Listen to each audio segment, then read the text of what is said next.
The world is watching as a deadly power struggle unfolds between rival military factions in Sudan.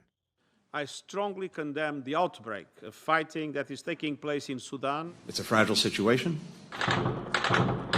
The country is in a strategic location, bordering the Red Sea, the Sahel, and the Horn of Africa.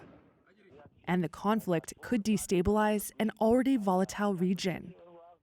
Here's what's at stake for international actors in the crisis. The White House has called for an immediate ceasefire to the fighting.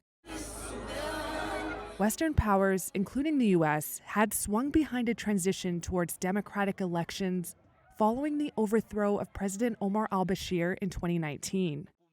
After a military coup in 2021, they suspended financial support and backed a plan for a new transition and a civilian government. Thank you very much.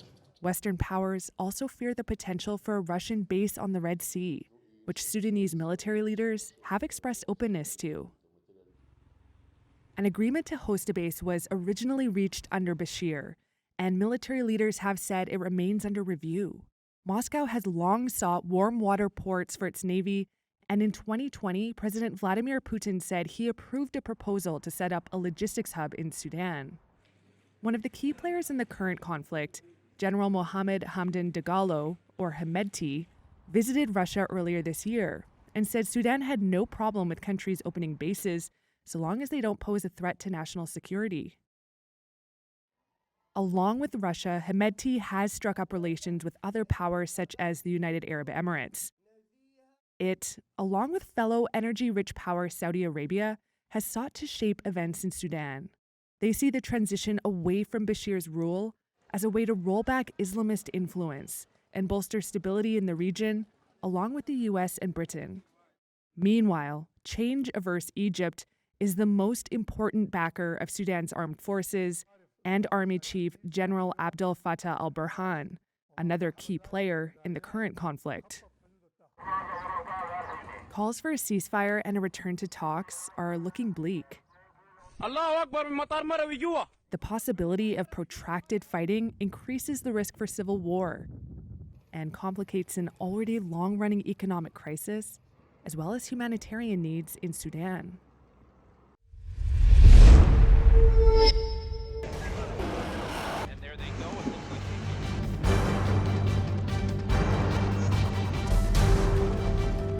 The US and Russia are dangerously close to an armed conflict.